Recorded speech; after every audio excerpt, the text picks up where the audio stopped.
Philharmonie des enfants est à chercher dans le mot « enfant ». C'est important pour l'avenir de la musique, puisque ce sont les futurs spectateurs. C'est important également pour l'avenir de la société, puisque les enfants sont les citoyens de demain, et on sait que la musique peut jouer un rôle important dans le développement de ses connaissances, et également dans sa manière de se connecter avec la société.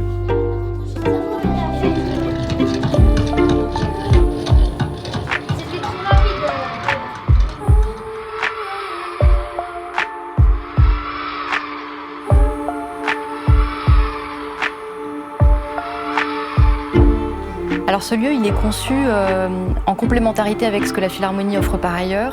C'est-à-dire que là, on n'est pas pris en charge par un musicien pédagogue, par un adulte qui a une autorité, et ils sont en totale liberté. Ils vont faire leur propre expérience, en autonomie, sans aucun prérequis de connaissances ou de pratiques musicales.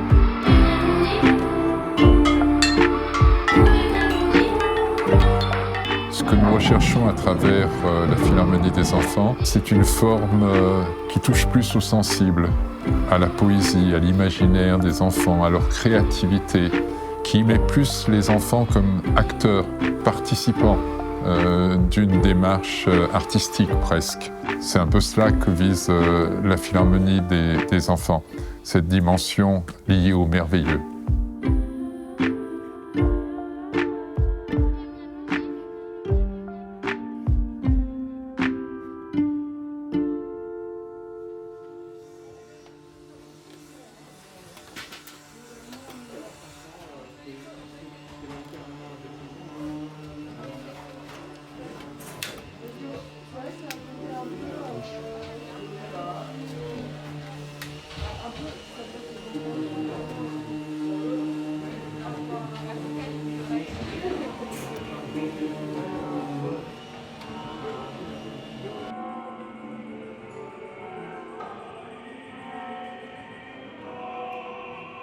Il y a une dimension fondamentale dans notre lieu qui est celle du jeu.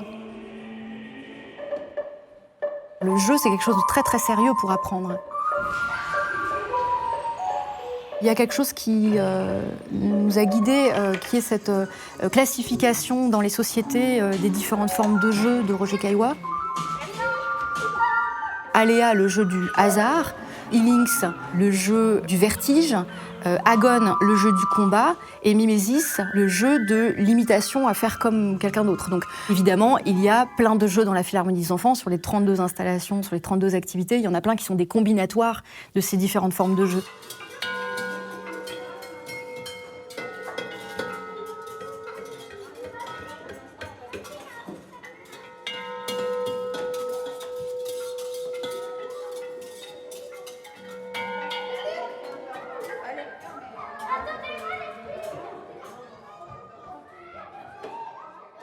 Et puis voilà, c'est aussi les poètes qui ont été convoqués, et des ethnologues, des chercheurs, des philosophes. On peut citer énormément de sources comme ça qui intuitivement viennent guider et orienter les débats et les discussions qui sont ensuite des discussions très opérationnelles, très techniques, très précises.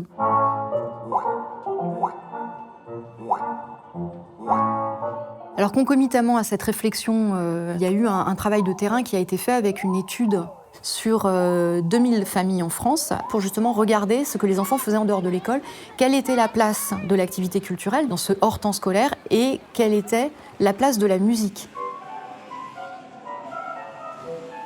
Cette étude quantitative a été complétée également d'entretiens dans une quinzaine de familles, vraiment au domicile des parents, en présence des enfants, pour essayer de mieux apprécier leur sensibilité, leurs aspirations et puis ce qu'ils pouvaient attendre aussi d'un lieu comme celui qu'on était en train de concevoir.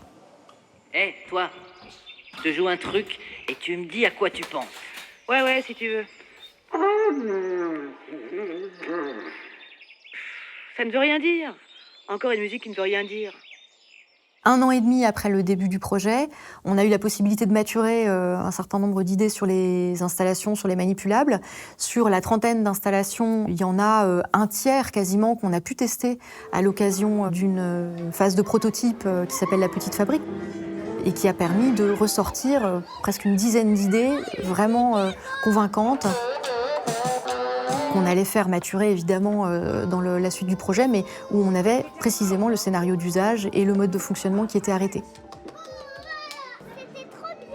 Dans un certain nombre de cas, je dirais un tiers encore de cas, on avait vraiment l'idée de l'objet, de l'interaction, mais il y avait la problématique du design, c'est-à-dire comment on y parvient, comment on fait en sorte que cet objet-là soit robuste, soit intuitif, soit maintenable aussi.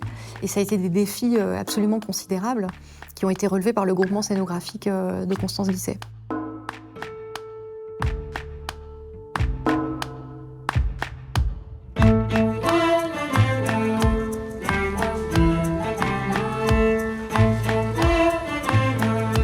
On est face à une grande table dans laquelle on travaille très souvent pour tout mettre ensemble et pouvoir comprendre un projet dans son intégralité. Et ici, on a rassemblé tous les éléments qui étaient liés à la Philharmonie, à la façon dont on a abordé le projet, mais aussi à la façon dont il se présente aujourd'hui. Le projet de la Philharmonie des enfants, c'est un projet qui s'inscrit dans un lieu, avec évidemment un lieu qui existe, un lieu qui est vide, qui n'a pas été pensé à cet effet, et qu'on doit aménager pour y intégrer un programme fait par la Philharmonie. Donc ce programme, évidemment, il est autour du son, de la musique, du rapport de l'enfant à tout ça, mais il est aussi autour d'un parcours. Et nous, notre métier, c'est de penser ce parcours et d'arriver à l'organiser de la façon la plus logique, la plus fluide et la plus intelligente possible. Ça aurait pu être un parcours complètement linéaire où l'enfant, le parent, suit une suite de jeux qu'on lui présente un à un, avec aussi le risque d'avoir des zones d'embouteillage où les enfants s'agglutinent et puis on ne peut pas avancer et on attend avant d'avancer. Là, les enfants peuvent aller jouer, revenir, faire une pause, revenir. Tout ça de façon extrêmement fluide. On a essayé de faire en sorte que l'espace ne soit pas juste un espace d'exposition des installations à venir, mais aussi un espace qui aurait une espèce de présence totale.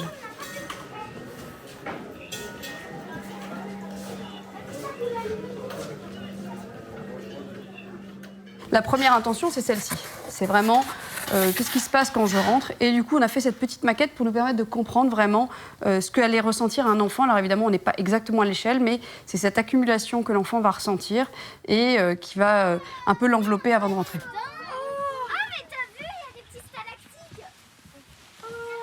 Et puis après, il arrive dans une grande cloche, qui là est l'inverse de ce qu'il a vécu avant. C'est-à-dire que vraiment là, ce qu'on voulait faire ressentir, c'était l'idée d'une acoustique extrêmement feutrée, comme si tous les bruits étaient absorbés, une grande concentration au démarrage, et puis tout à coup, expliquer la résonance.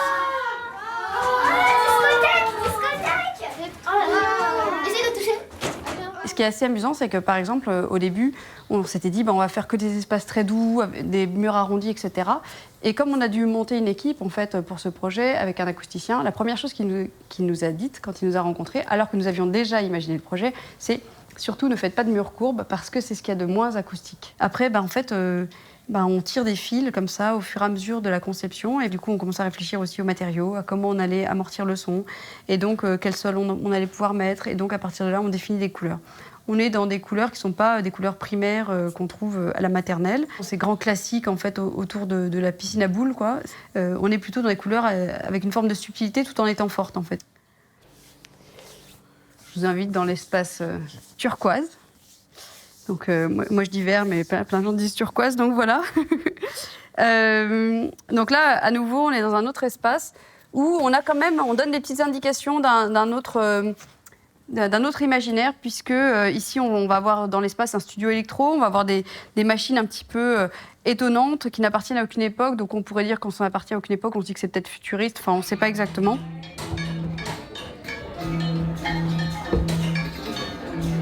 Mais du coup, on a travaillé sur des lignes un peu à la Tron. On a des choses assez directes, assez droites. À chaque fois, on dessine, on essaie toujours de dessiner sur des prototypes faits par la Philharmonie. Et du coup, on essaie de dessiner des formes comme ça qui nous permettent d'arriver à la fin à de véritables dessins finaux, quoi, en 3D. Tout ça, ça passe d'une intention, de beaucoup de réunions avec des artistes qui ont pensé, soit des chercheurs de la Philharmonie, soit des facteurs d'orgue, etc.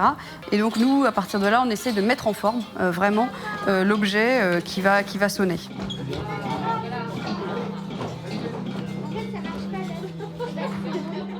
Un autre endroit, par exemple, qui a demandé pas mal de travail, c'est l'opéra, où là, on va avoir un grand plateau et les enfants vont pouvoir choisir comme ça un paysage avec des personnages et les faire jouer.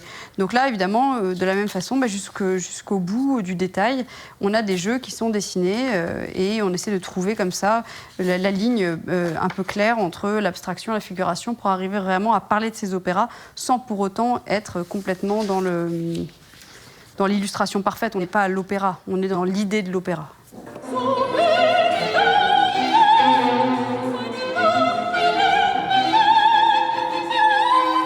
Ça, il n'est pas en noir mat. Et ça, je vais vous mettre...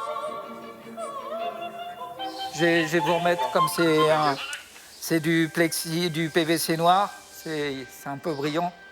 Je vais vous remettre un vernis mat dessus. Ok, super, parfait. Comme ça, on n'aura pas de réflexion. Voilà. Dans ce défi de l'objet, il y a le manipeur qui est convoqué, il peut y avoir des acousticiens, il peut y avoir des luthiers, il peut y avoir évidemment des électroniciens ou des développeurs, il peut y avoir des game designers, il peut y avoir des personnes qui vont être spécialistes de l'électromécanique pour la fabrication du cœur technique. Donc un panel absolument considérable de métiers, de savoir-faire qui sont convoqués au-delà des savoir-faire des artistes et de la scénographie ou de l'architecture.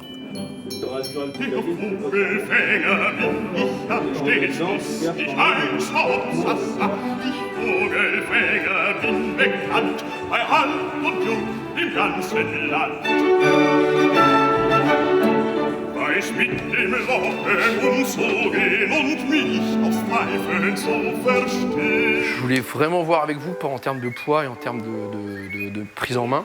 Normalement, on est bon sur tout ce que vous avez dessiné et ce qu'on est en train de réaliser. Tu peux y aller sur quelque chose de dur pour vérifier parce que donc ça peut tomber si c'est pas balancé par terre, ça peut taper si c'est pas tapé trop fort par un papa, mais faut quand même y aller quoi.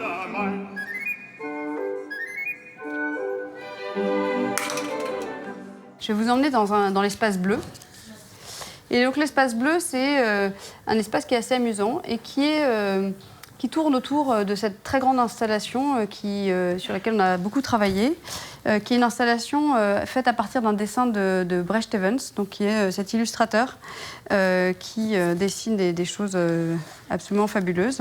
Et donc là, il a dessiné une map monde qu'on est venu poser sur vraiment un gros objet presque rond, où là, il a fallu, effectivement, on a fait aussi des échelles 1 pour voir ce qu'un enfant voyait à son échelle, à sa taille, pour voir un petit peu aussi comment se déployait le monde sur un gros rond comme celui-ci.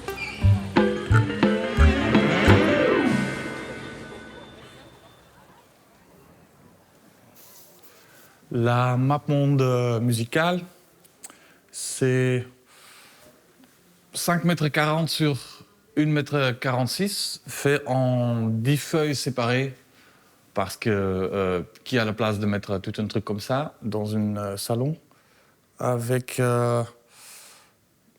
des centaines de petits bonhommes, des centaines ou milliers de petits arbres,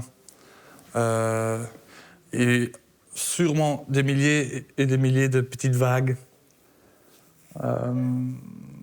3 mois de travail, et ça c'est grâce au confinement. Sinon, ça, avec la vie normale qui continue autour, ça a forcément pris 6 mois de faire tout ça. Des centaines ou milliers d'images de documentation. Pas mal de pots de peinture, pas mal de pinceaux défoncés. J'ai d'abord commencé à tester un peu en faisant une partie de la mer, quoi. Feuille 1, c'est un peu le plus freestyle, avec 20 versions des petits vagues, avec des poissons et des bateaux musicaux qui ne sont pas encore liés à une culture spécifique, parce que là, on est juste à la mer, quoi. Le premier continent auquel je me suis attaqué, si c'est bien le mot juste, c'est Nord-Amérique. Malgré éventuelle réputation internationale, le Nord-Amérique a l'air très mignon et gentil sur cette map monde. Un peu un pays de marshmallows et bonbons, là, en tout cas par ici. Ceci, c'est une figure du peuple Hopi, ces masques et tout, ils viennent de chez eux. On a du gospel là. Il y a un petit Bob Dylan qui traîne par là. Et il y a très peu de moments où j'ai dessiné des personnes existantes, des musiciens spécifiques. Mais il y a certaines choses qui sont comme impact culturel aussi grande qu'une sorte Elvis et une sorte Bob Dylan semblaient quand même à propos de faire ça. Une petite représentation du hip-hop par ici. Les Beatles par là. La Belgique, qui me tient au cœur, est représentée par un petit saxophone, parce que, on ne le sait pas tous, mais le saxophone a été inventé en Belgique par Adolphe Sax. Je me suis permis la rivalité des voisins de mettre le bonhomme qui représente l'Hollande plus petit que le Belge. C'est un petit métronome. Eux, ils ont inventé ça.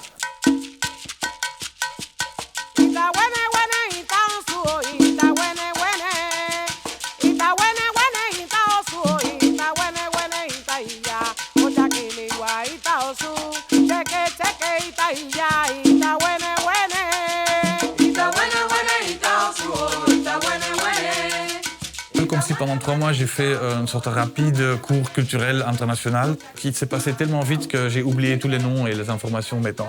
Et cette map monde est devenue aussi mystérieux pour moi qu'il sera pour vous.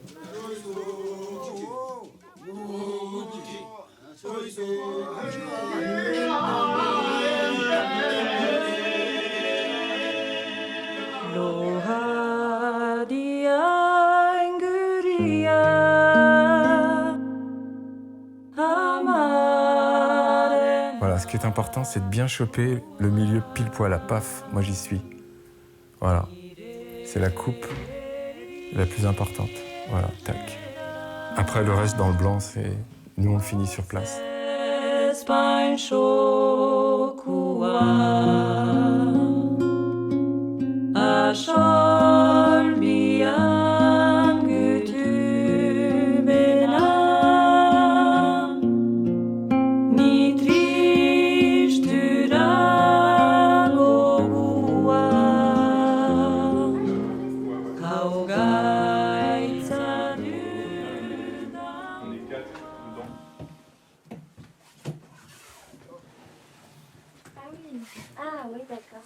Et du coup, il y aura des petites diodes, des petites LED qui vont dépasser. Et dès qu'on appuie sur un bouton du lutrin, la diode s'allume. Et du coup, on peut écouter une expression vocale des pays où la diode s'allume, plus la voix en plus qui va expliquer, donc ta voix et celle des autres ados qui vont enregistrer. Éthiopie, chant de fête. Tout comme la nourriture abondante de la fête, voilà. Très bien. Toutes ces phrases s'entremêlent et se superposent, de sorte qu'on n'entende jamais de pause dans ces chants. Attention, qu'on n'entende jamais, non, de sorte qu'on n'entend jamais. Tu peux reprendre à toutes ces phrases ? Toutes ces phrases s'entremêlent et se superposent, de sorte qu'on n'entend jamais de pause dans ces chants. On va même faire ce qui est entre crochets, s'il te plaît. Mais je savais pas du coup quand placer les rythmes. C'est-à-dire ? C'est-à-dire le tout est rythmé par des frappements. Ça veut dire que je dis un mot et je frappe des mains ou c'est après je... Alors, non, toi tu fais pas la musique, toi tu commentes, toi. C'est-à-dire que toi tu lis ce qui est écrit. Le tout est rythmé par, tu vois, tu le lis. Voilà, c'est juste qu'on se demande si on va le mettre ou pas, donc ça on le met entre crochets. C'est, tu vois, voilà. Donc, mais toi tu le lis, mais on va l'entendre dans la musique, t'inquiète pas. Hein. Vêtus de leurs revêtements jaunes et rouge foncé, les moines des monastères tibétains se rassemblent régulièrement pour chanter les textes de leur religion, le bouddhisme. Qu'est-ce que c'est doux ? Ensemble, ils récitent les textes avec cette voix très grave, puis en changent pour celle qu'ils appellent la voix rugissante du dieu de la mort. C'est cool. Alors, on a tout compris. Hein. Le temps est comme suspendu. Regarde. Et le chant devient presque immobile en se colorant peu à peu de son écho. Très bien, excellent. Ah si, pardon, quand même, est-ce que c'est possible de faire moins longtemps la pause avant le bouddhisme pour chanter les textes de leur religion, le bouddhisme? Tu vois, c'était... je pinaille, hein, parce que de toute façon, t'étais tellement nickel. Encore. Mais, rien de moins. J'ai des ciseaux.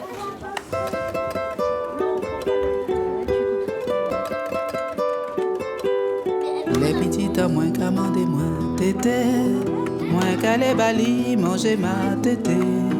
Les petites moins qu'à manger moins tété, moins qu'à les bali manger ma tété. Dodo petit, papa pas là, c'est maman tout seul qui dans l'embarras.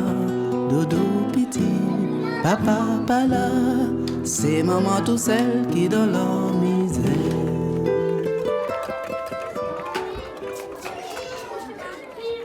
Le petit peuple de la Philharmonie était une idée de Mathilde, d'inventer des petites figures qui peupleraient cet espace, qui seraient comme des esprits surprenants, des habitants de cet espace, en fait, de ce grand pays magique musical.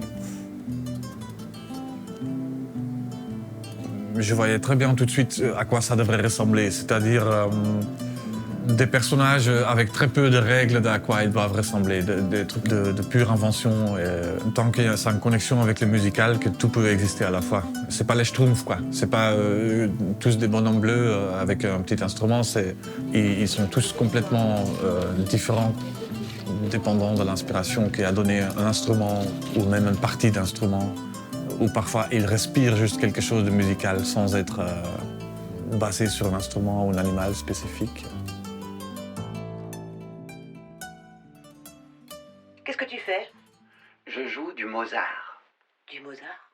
Ouais, du Mozart, monsieur. Mais on dirait pas du Mozart. Pourtant, c'est bien du Mozart. Non, c'est pas du Mozart. Excuse-moi, je m'y connais un tout petit peu, tu permets. Et ça, c'est pas du Mozart. Excuse-moi de m'y connaître un peu. Si, c'est du Mozart. C'est super normalement, Mozart. Mais là, ce que tu joues, c'est pas super.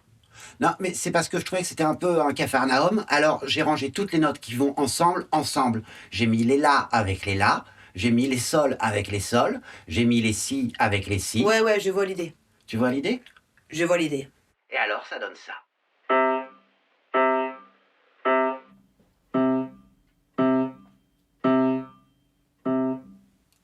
C'est le début. Ben, tu vois, avec ta manie de tout ranger, c'est moins bien. Qui suis-je? On me demande qui je suis. Hé! Vous pouvez arrêter avec votre musique super dansante? C'est pas un peu fini à la fin? J'ai tous mes bras qui bougent, toutes mes jambes qui remuent. Non mais, arrêtez! C'est fatigant! Les gamins se promènent, et puis tout d'un coup ils entendent un bruit, ou ils sont dans une espèce de forêt, qui pourrait être la philharmonie des enfants, métaphoriquement. Et comme quand tu te promènes dans la forêt, tu te dis « Ah là, il y a un sous-bois, là, il y a un petit chemin, j'ai envie d'aller voir, j'ai envie d'écouter », puis ils entendent une petite voix, ils tendent l'oreille ou pas, ils vont voir plus près ou pas. Et là, ils entendent des petits bonhommes qui parlent, qui discutent entre eux, qu'on surprend dans leur propre monde. Si je te joue un si. Je pense à une plante verte. Un ré, Un ananas. un ré bémol. Je pense à un marteau. Moi, je pense à un tournevis. Et j'essaye de faire des petites leçons de choses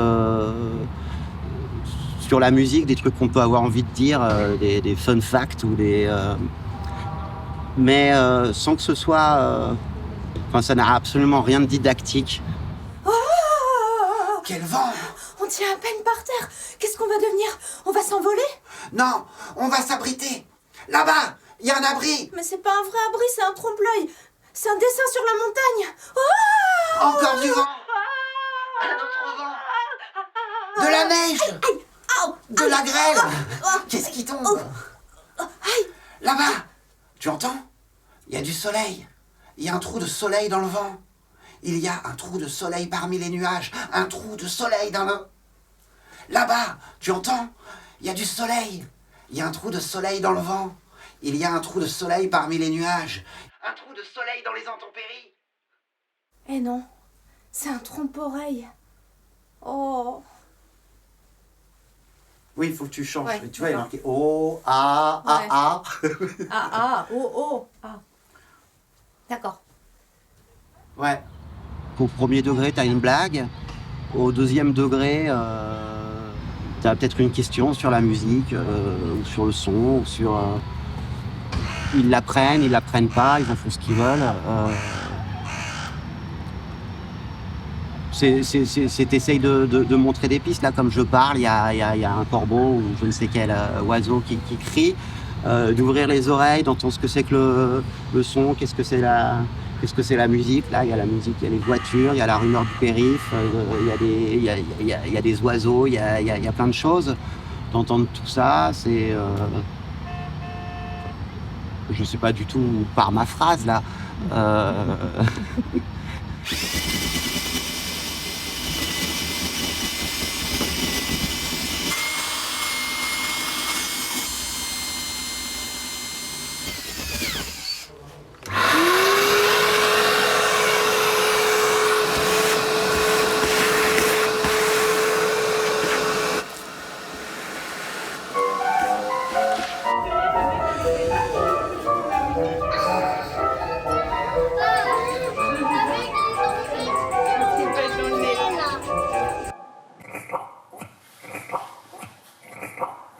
C'est vraiment comme si on voyait un petit spectacle miniature en direct. Hein. C'est le principe du théâtre optique. C'est un mini-théâtre un peu magique. C'est un dispositif relativement simple, hein, avec un téléviseur qui est caché en contrebas, que le public ne voit pas. Un miroir semi-transparent qui va permettre de créer une réflexion de l'image des personnages dans un décor qui, lui, est un décor en volume, un vrai petit décor type un peu maison de poupée, on va dire. Donc celui-ci, il s'intitule « Les bruiteurs bruités ». 3 personnages qui sont en train de bruiter un film et de composer la bande sonore du film en direct, comme une sorte de ciné-concert. Et la subtilité, c'est qu'en fait, eux-mêmes sont en réalité bruités, donc c'est pour ça que ce sont les bruiteurs bruités.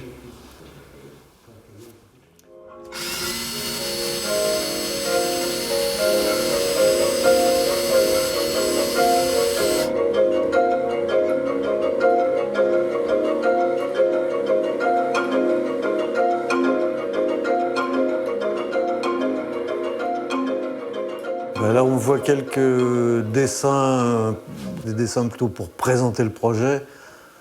Puis il y a quelques autres dessins, donc qui étaient des projets qui pouvaient éventuellement être réalisés ou pas, mais là, un projet qu'on a failli faire où voilà, on a un personnage qui est monté sur un instrument qu'on appelle un thérémine, qui danse tout en faisant de la musique, et puis un autre qui, de manière plus artisanale, crée des images en rythme, sur le rythme de la musique, avec un aimant qui l'approche d'un vieux téléviseur cathodique, puisque les vieux téléviseurs réagissaient, changeaient de couleur ou se perturbaient quand on approchait un aimant, et ça a été utilisé par certains artistes comme Nam June Paik, pour essayer de faire des recherches en matière d'art vidéo.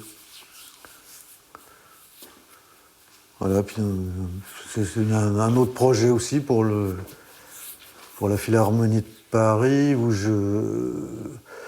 voilà, c'est un type qui chante très fort dans un vrai micro, et puis enfin, il pousse des cris, et ça fait sauter des graines sur un haut-parleur. Il y en a un autre qui saute sur le haut-parleur en même temps que les graines sautent.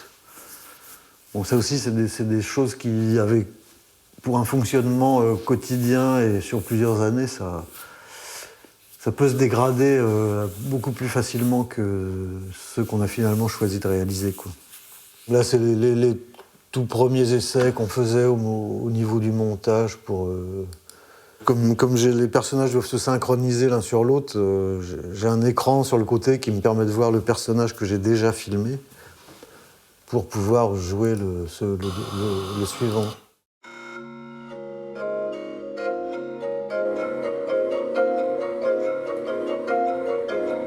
Ce sont des pièces qui sont destinées plutôt à un public d'enfants.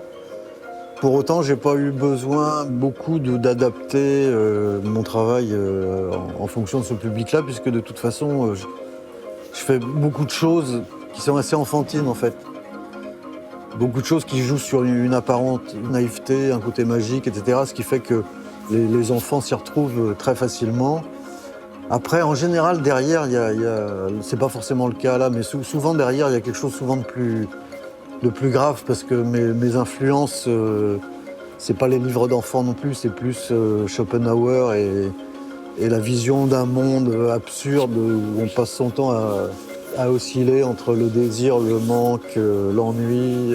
Mais voilà, la forme que je donne est très légère et peut convenir aussi bien à des enfants qu'à des adultes.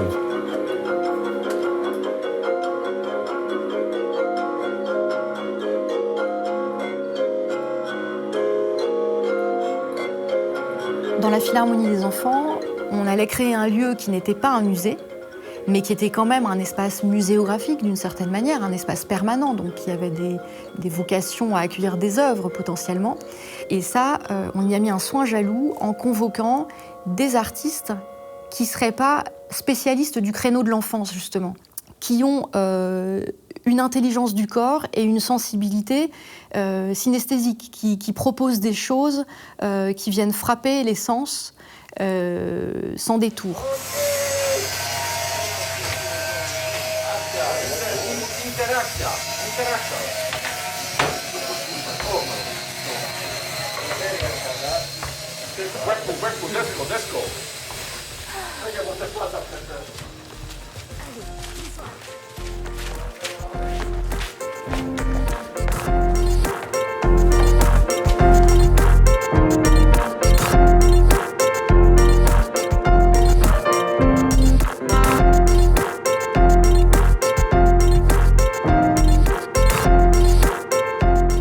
Nous avons travaillé sur la thématique de la nature, de la terre, le vent et le feu et de l'eau. Bouge les bras. Sur ces 4 thèmes-là, on a inventé spontanément des mouvements qui nous revenaient, qu'on a construit une sorte de chorégraphie, un peu comme une sorte de body clap ou body musical. Comment ça fait de faire de la musique avec notre corps. Des insectes partout. Tu les retires, tu les enlèves.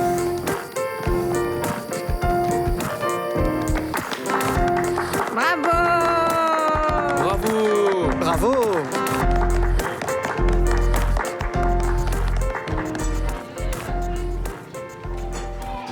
C'est pas un instrument intimidant, c'est ce qu'on nous a dit souvent.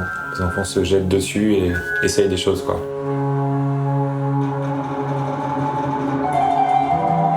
Alors le pianographe, c'est un instrument qui ressemble à un synthétiseur qu'on a construit nous-mêmes et qui permet de jouer de la musique et de créer des animations en même temps.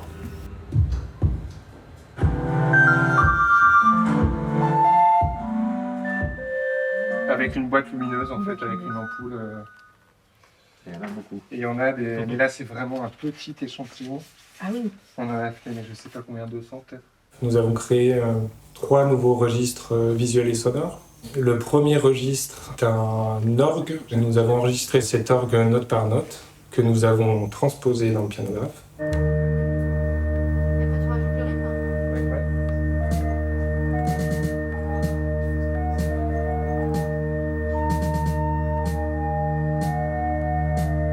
Pour le second registre, nous avons enregistré 61 notes de verre frotté. Pour le troisième registre, nous avons contacté l'Écrit de Paris. Voilà, on leur a demandé de faire différentes syllabes, des notes courtes, des notes longues. Tu peux refaire juste le i-piano, s'il te plaît. Voilà, recréer un genre d'orchestre synthétique. Même si l'enfant n'est pas musicien et qu'il ne joue pas des accords vraiment justes, il aura une satisfaction de voir des visuels qui se mélangent bien et ça va peut-être même le pousser à changer ses notes et à tâtonner.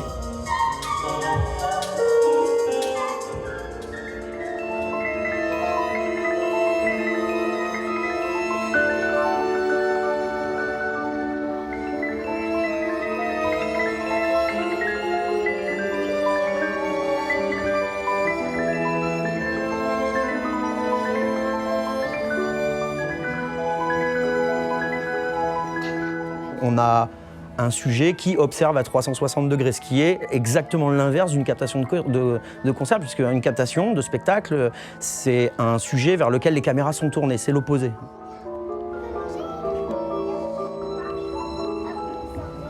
C'est un lieu où il n'y a pas une position unique pour vivre et ressentir et regarder. On le voit différemment si on est là que si on est là. Et d'ailleurs, on ne peut pas le regarder en entier. parce qu'on n'a pas des yeux derrière la tête. On a dans cet espace 61 enceintes qui sont réparties derrière les écrans, de haut en bas, au plafond également. On en a même 8 au sol.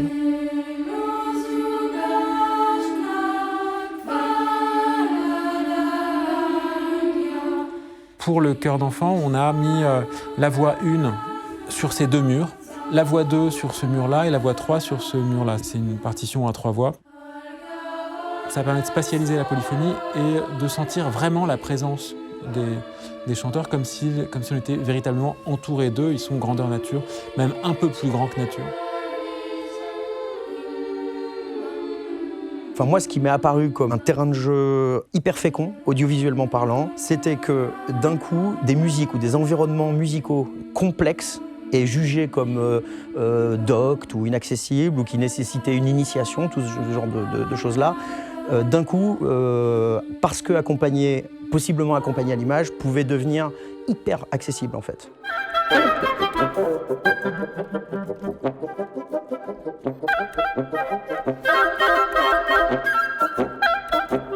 C'est vrai que quand on vient dans la Philharmonie des enfants, dans ce lieu plein les oreilles, et qu'on voit l'émerveillement sur les visages avec le film qui se reflète dans les pupilles, sur les joues, sur des mains, et qu'en plus les enfants sont dans des mouvements qui peuvent être des mouvements eux-mêmes esthétiques parce qu'ils sont invités finalement à bouger, une forme de chorégraphie peut-être un peu inconsciente, il y a quelque chose qui se passe d'encore plus beau parce qu'effectivement il y a une création dans la création.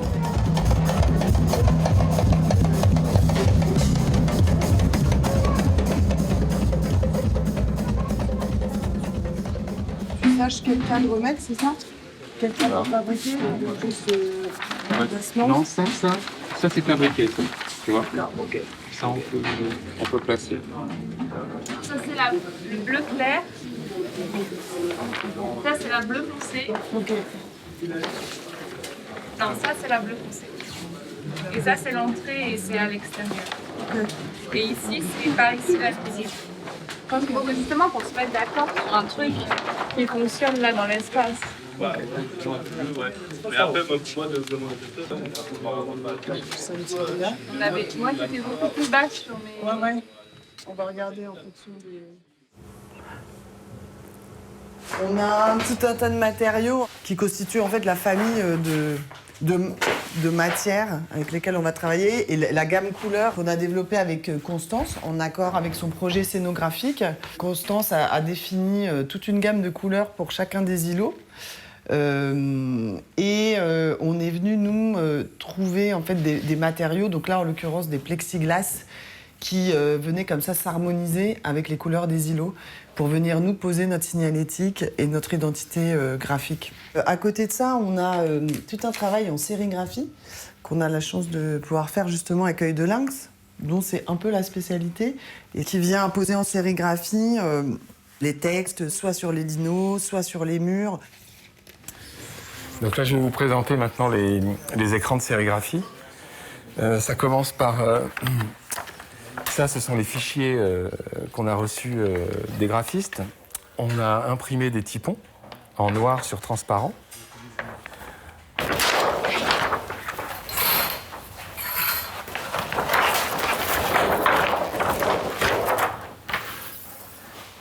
Voilà. On le pose sur une vitre. On va mettre l'écran en contact et on va pinceler avec une lampe ultraviolet qui va durcir toutes les parties de la gélatine qu'on a posée sur l'écran, là où le film est transparent, là où les lettres sont noires, l'émulsion est protégée et elle va partir dès qu'on va développer à l'eau après l'insolation. Et on obtiendra notre pochoir sur l'écran de tissu. Et après séchage, on n'aura plus qu'à imprimer en posant l'encre. Là, il y a un moment 3.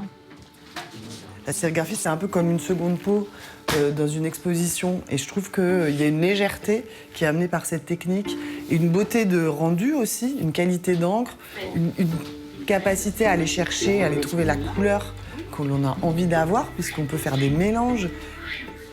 J'étais là, bleu, noir, et je disais que c'était blanc, en fait noir, en fait blanc, en fait noir. Et Et les textes de scène, rappelez-moi, ils seront bleus. Orange. Regarde là-bas, c'est posé au sol. Tu as les tests en fait de couleurs qui sont. Notre enjeu en fait en graphisme et en signalétique d'exposition, c'est de faciliter la compréhension, faciliter l'accès aux informations. Des poils d'oreilles qui frémissent. C'est un travail vraiment qui se fait étape par étape, mais toujours avec une vision globale. C'est-à-dire qu'on est obligé de penser le musée vraiment dans sa globalité, dans son identité globale. Ah bah là, il va falloir que je commence à mettre de la protection mousse sur les endroits trop bas. Et donc, on va parler de l'extérieur, de l'intérieur, du mobilier, de la signalétique, des vitres, voilà.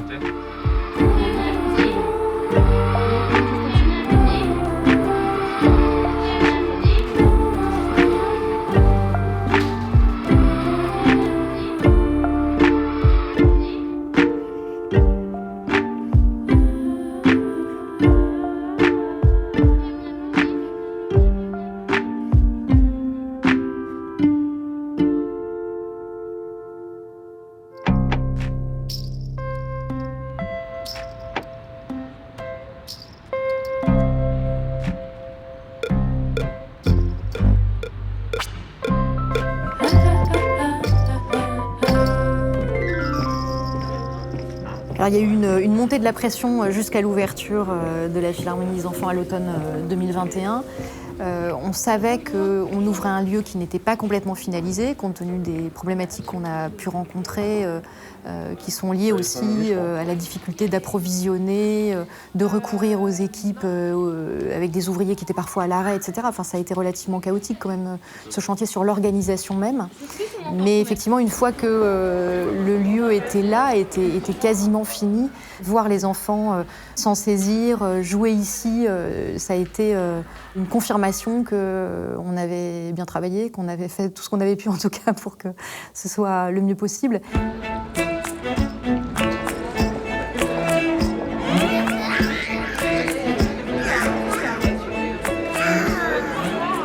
Il y a une autre inconnue qui est celle de qu'est-ce qui va se passer quand on va ouvrir en fait. C'est-à-dire on aura pensé beaucoup de choses mais on n'aura certainement pas tout pensé parce que la vie va prendre le dessus en fait dans l'espace et donc je pense qu'on n'est pas au bout de nos surprises en fait dans le projet.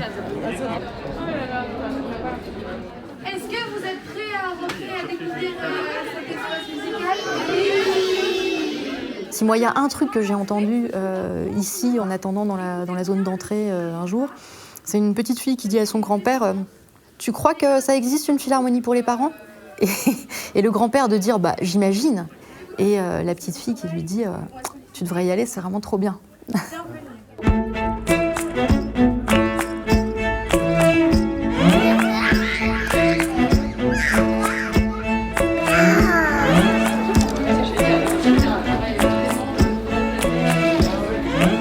Le projet de la Philharmonie, nous l'avons lancé en 2017, donc peu de temps finalement après l'ouverture de la Philharmonie au public. Nous l'avons conçu comme un projet fédérateur pour toutes les équipes de l'établissement, fédérateur aussi de toutes les compétences, puisqu'il a associé les compétences de notre direction du bâtiment. Il a fallu viabiliser un espace, concevoir une scénographie, réaliser des travaux très importants dans un plateau qui était complètement nu à l'origine, et puis fédérer aussi toutes les équipes éducatives, qu'elles soient au musée, dans le département éducation, qui ont travaillé et réfléchi à ce concept nouveau qu'est la Philharmonie des enfants. Ça a été un projet qui a permis de valoriser toutes les compétences qui existaient à l'intérieur de la maison et je pense que ça a contribué à la fois au succès et à la motivation de tous ceux qui ont travaillé à ce projet.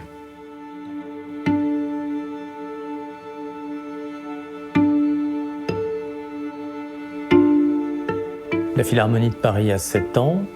Elle s'est construite, érigée au fil des années, au fil de ces 7 ans, avec une Philharmonie des enfants qui est son dernier bébé, son dernier chantier, son dernier ouvrage, qui est une réussite, tant sur le public que sur la satisfaction de ce public, que sur son ouverture, que sur son essaimage.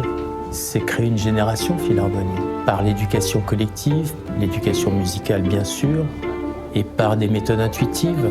La Philharmonie des enfants a créé un modèle unique, une ingénierie, une inventivité qui lui est propre et qui doit irriguer tous les territoires à présent. Et donc elle doit se dupliquer le plus possible en France et au-delà de ses frontières.